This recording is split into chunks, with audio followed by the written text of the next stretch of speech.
Hola, yo soy el doctor Elidio Latorre Lagares, soy escritor, poeta, editor de libros y profesor para el Departamento de Literatura Comparada en la Facultad de Humanidades en la Universidad de Puerto Rico. Y este va a ser nuestro taller que he titulado La materia de las palabras. La importancia de los talleres de escritura creativa estriba en que nosotros, los seres humanos, somos seres creativos por naturaleza.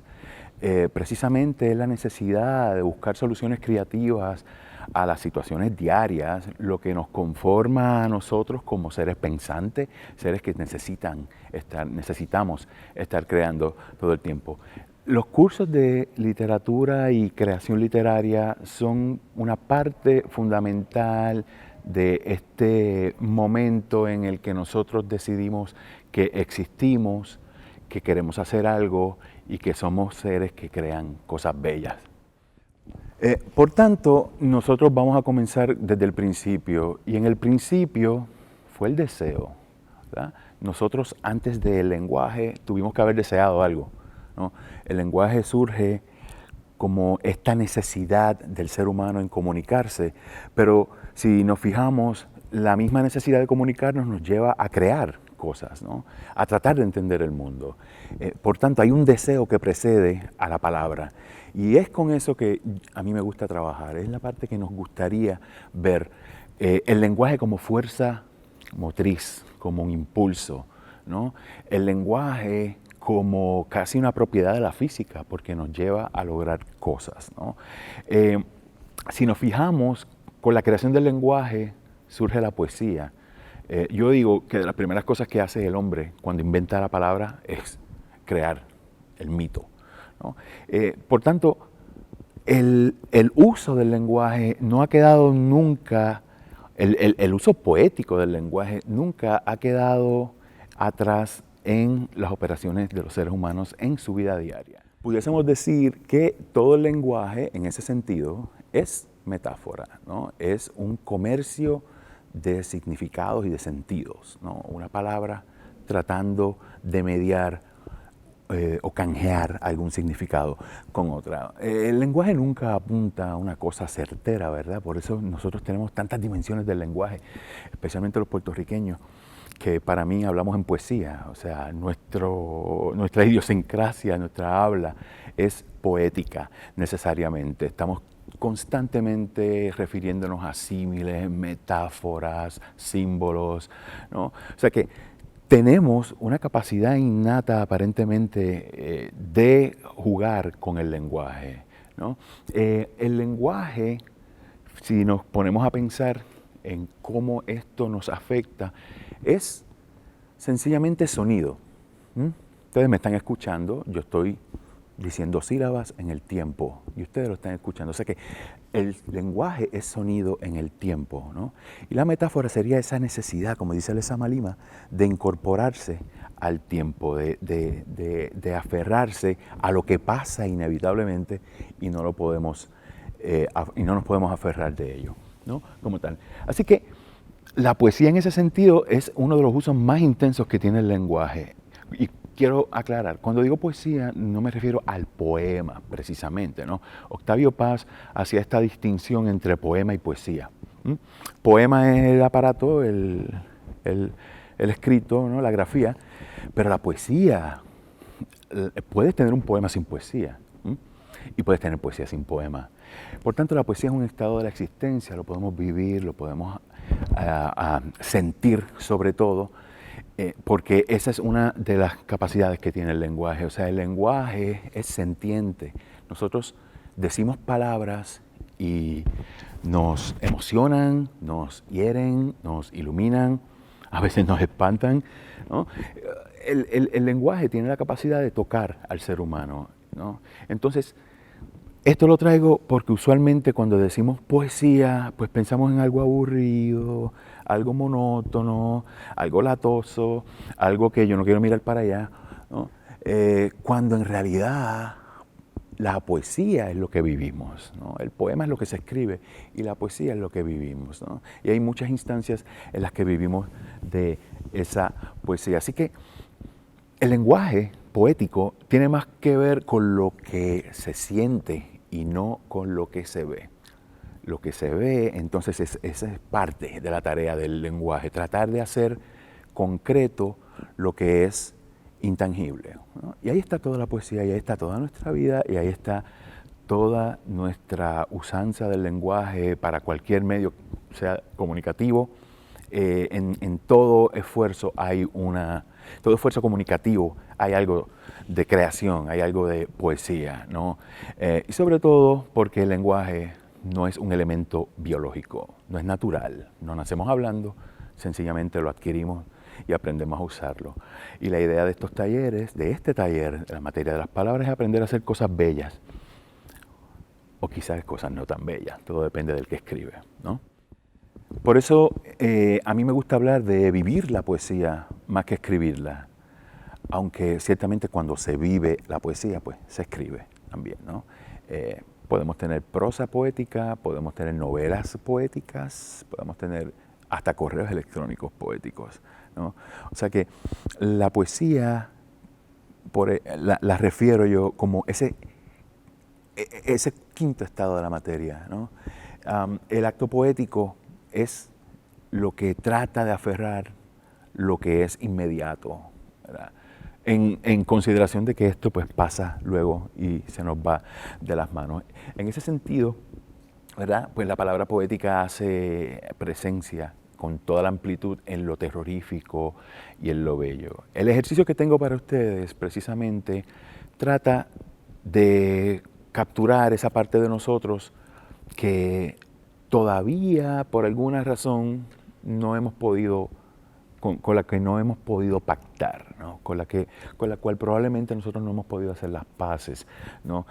La poesía también sirve para entenderse uno mismo, para hacer las paces con uno mismo, ¿verdad? Para reconciliarse con uno mismo, ¿no? El ejercicio estriba en trabajar con la fase del lenguaje poético en diferentes renglones, ¿verdad? Vamos a trabajar con imágenes, ¿no? La imagen, crear imagen, lo que se ve, el imagos, pues es lo que nos hace ver el poema. Yo creo que esa es la misión del poeta, ¿verdad? Hacer lo difícil sencillo, ¿no? Vamos a trabajar con metáforas y símiles, ¿no? O sea, con comparaciones, con comercio de sentidos y significados. Vamos a trabajar con la musicalidad, porque sí, la poesía no necesariamente tiene que rimar para ser musical, ¿no? Y vamos sobre todo a crear una existencia, o sea, vamos a hacer una memoria. La poesía es memoria, ¿no? La poesía trabaja con el recinto de la memoria, el lenguaje todo completo, como habíamos dicho, al no ser una cosa biológica que nace con nosotros, pues reside en nuestra memoria, ¿no? El ejercicio les pide a ustedes, número uno, que piense en algo o alguien significativo en su vida, alguien que esté presente en su vida, algo que esté presente en su vida, o si prefiere, algo que ya no está en su vida, algo que por alguna razón ya no lo tiene en la cercanía, ¿no? Piense en los atributos, vamos a pensar en los atributos sensoriales que tiene ese algo, ¿no? Los seres humanos somos tridimensionales, ¿verdad? Y estamos todos dispersos, todos tenemos cualidades perceptibles y por tanto describibles, ¿no? Les preguntaría, ¿qué visiones, ¿verdad? ¿Qué nociones le viene a la mente a usted cuando piensa en ese algo? Ese objeto, esa relación que tenemos con la materia, ¿no? Los objetos, las cosas no son simplemente cosas, las cosas también cargan sentido, ¿no? Por ejemplo, hay olores que tienen un significado increíble, ¿no? Y eso yo creo que cuando usted puede recordar un olor, ahí es cuando nos damos cuenta de la maravilla del mundo que todavía no conocemos cómo funciona, ¿verdad? Hay olores que yo sí recuerdo olores de mi niñez, ¿no? Recuerdo el perfume de mi mamá cuando yo era pequeño, ¿no? Es un olor que todavía lo siento, si cierro los ojos y ahora hablándolo a ustedes lo puedo oler, pero no puedo escribirlo, no puedo decirles a qué huele, ¿no? más allá de decirle qué marca de perfume era, pues, pero no, eso no es. ¿Qué es? ¿A qué huele el perfume? ¿No? Huele a mi mamá cuando era pequeño, cuando yo era pequeño, ¿no? Las cosas evocan placeres, ¿verdad? Digamos, ¿qué comida o bebida te trae al paladar en eso que estás pensando? Puede ser una persona. Si estamos pensando en un individuo, un sujeto, o sea, ahí hay cosas, por ejemplo, yo pienso en mi hija y lo que me acuerdo es cuando ella era pequeña que tomaba batidas de vainilla. Entonces, pues eso es algo que yo asocio con mi hija. Dicen batidas de vainilla, yo, lo que tomaba mi hija cuando era pequeña, que se las tomaba a cada rato, ¿no? ¿Cómo se siente ese objeto o ese alguien o cómo se sentía al toque de tu mano? ¿No? Eso es algo que nosotros probablemente no meditamos mucho. ¿Cómo se sentía ese peluche que te regalaron para cumpleaños y que todavía estás guardando? Pues tú lo estás guardando no solo porque te lo regalaron para cumpleaños, si lo tienes todavía es porque le has dado un sentido, un valor, un significado. Entonces, ¿qué se siente cuando lo tocas, verdad? ¿Qué evoca eso en ti? ¿No? Y por supuesto, ¿qué es lo más que extrañarías de esa persona al ya no tenerla? ¿O qué es lo más que te hace falta de esa persona cuando no está contigo? ¿No? O de esa cosa cuando ya no lo tienes, de ese objeto en particular, ¿no? Luego vamos a pasar a crear una serie de oraciones, ¿verdad? Todo esto lo vamos a poner en oraciones. Por ejemplo, la primera oración debe decir, mi pérdida o mi cosa entrañable la asocio con, y ahí me lo dice, ¿no? Mi persona entrañable la asocio con felicidad, con el verano del 90, con el año pasado en mis vacaciones. Puede ser hasta en el salón de clases, todas estas situaciones se dan, ¿no? Yo he tenido estudiantes que después de años me dicen, profesor, me casé con la que se sentaba al frente del salón. Y yo, qué bien, ¿no? El sonido. ¿Qué sonido tiene esa persona? Pero no el sonido, o sea, ¿con qué tú, no cualquier sonido, con qué tú asocias a esa persona? ¿Qué sonido le atribuirías a esa persona? Si esa persona fuera un sonido, ¿qué sonido sería? ¿No? El sonido de una campana, el sonido de un ave, ¿no? El sonido de un trueno, o en su defecto, una canción, una melodía, ¿no? Si fuese canción, ¿qué canción sería? ¿No? Hay canciones y hay canciones, ¿no? Siempre hay algo que nosotros asociamos con, hay una canción que asociamos con un momento en particular, en un lugar específico, y nos fascina la canción solamente por haberse escuchado o haberse vivido en un sitio en particular, ¿no? Así de sencillo, ¿no? Luego lo podemos hacer más interesante, ¿no? Si ese objeto entrañable, si esa persona que aferras mucho, que estimas mucho en tu vida, la fueses a tatuar, ¿qué tatuaje sería? ¿No? Sería algo así como si fuera tatuaje, serías tatuaje del sol, o sería un tatuaje de un semí, o sería un tatuaje de un dragón, ¿no? O cualquier cosa rara que usted quiera tatuarse, ¿no? Pero que tenga asociación. Fíjese que los tatuajes son también sentidos de la memoria. Los tatuajes no son fortuitos, ¿no? Cuando alguien se hace un tatuaje es porque le lleva un poema en sí mismo, ¿no? Si fuera movimiento, ¿qué movimiento sería? ¿No? El movimiento del viento, el movimiento del mar, el movimiento del tren, el movimiento de un temblor. Yes, sí, hay gente que tiene esa capacidad de llegar a la vida de alguien y causar estremecimiento, ¿no? Si fuésemos una forma de vida animal, ¿qué forma de vida animal seríamos? ¿Qué animal seríamos? El animal spirit, ¿verdad? ¿Sería qué? ¿Un coquí? ¿Sería un delfín? ¿Un manatí? ¿Sería algo más exótico? ¿No? No sé, tal vez una cacatúa. Pero el animal tiene que guardar esa hermandad de significado con lo que quiere ilustrar, ¿no? Luego, así sucesivamente, ¿qué elemento de la naturaleza sería? ¿No? Un bosque, un mar, un lago, etc. Un objeto de la mesa de noche. Si esa persona o cosa entrañable fuese un objeto en tu mesa de noche, ¿qué cosa sería? ¿No? ¿Y cuál es tu memoria predilecta con esa cosa, con ese objeto o con esa persona? ¿No?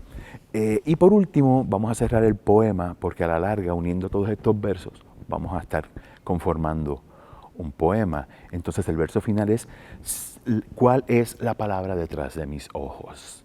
¿No? Todos guardamos una palabra detrás de nuestra mirada. Si alguien nos mira fijamente a los ojos, ¿no? ¿Qué palabra va a encontrar? Esperanza, amor, deseo. En el principio fue el deseo, o frío, o lluvia, ¿no? Hay una palabra que guarda nuestra mirada, que cuando alguien la descifra ya sabemos que encontramos la otra mitad de nuestra vida que tanto andamos buscando, ¿no? La idea de esto es encontrar, una vez usted comienza a escribir el poema, ¿no? Que es casi por prescripción, pero a la misma vez, si se fijan, hay una libertad que cada quien lo va a personalizar y que no le dé pena con la cosa que vaya a pensar, sea lo más absurdo, ¿no? Si su tatuaje quiere ser de Hello Kitty, pues que así sea, ¿no? Y si su tatuaje quiere ser, no lo sé, una frase, pues también, ¿no? Pero que no hay contestación correcta ni equivocada y no hay nada ridículo ni nada que tenga menos valor que lo otro, ¿no? Sencillamente hay calibraciones en los trabajos que vamos a estar realizando. La idea es lograr ese perfecto equilibrio en lo que se dice, lo que usted está expresando con lo que está escribiendo y lo que significa, ¿no? O sea, por decirlo así, en forma directa y explicativa, ¿verdad? Que sea más bien un equilibrio entre lo que usted quiere decir y lo que dice, ¿no? Donde lo que dice nunca va a expresar necesariamente lo que quiere decir, sino que todo va a remitirse a una aproximación, ¿no? Considere que al momento de escribir poesía, pues que haya progresión en su desarrollo, ¿no? Por progresión quiero decir que dé la sensación de que estamos moviéndonos, ¿verdad? De que estamos diciendo algo, ¿no? Indistintamente si entendemos o no lo que estamos diciendo, o si nos entienden o no, eso no es el tema todavía, ¿no? Porque la progresión implica crecimiento, ¿no? Entonces el poema lo vamos desarrollando. Por eso debe tener coherencia en sí mismo, ¿no? Que alguien lo lea, bueno, se lo diste a tu amigo, amiga, al vecino, y te dice, no entendí, pues vale, ¿no? Eso no es un criterio para decir si el poema es bueno o malo. Sencillamente es materia de hacerse entender dentro de lo que es el mismo conjunto de imágenes que usted va a estar creando, ¿no? Y por último, que tenga condensación, ¿verdad? Que diga más de lo que quiere decir, ¿verdad? Porque nunca podemos, parte de la limitación del lenguaje que tanto amamos y tanto usamos y veneramos, es que nunca logra acaparar toda nuestra realidad de un solo golpe, ¿no?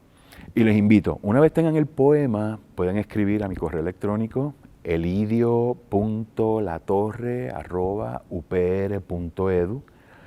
Me lo pueden enviar y yo prometo contestarle, ¿no? Y ya por lo menos tienen un lector, aunque sea yo, ¿no? Los invito a que exploren la creatividad, ¿no? A que se reten a ser mejores seres humanos, ¿verdad? A que seamos grandes, porque el país necesita grandeza y la vamos a encontrar. Gracias. Agradecemos a la administración del Teatro de la Universidad de Puerto Rico y en particular a su director Rafael Chávez por habernos cedido este espacio en la Semana de la Educación en las Artes. Ha sido un verdadero honor poder estar aquí en este espacio maravilloso donde nosotros hemos venido a decirle a ustedes cosas maravillosas. Gracias.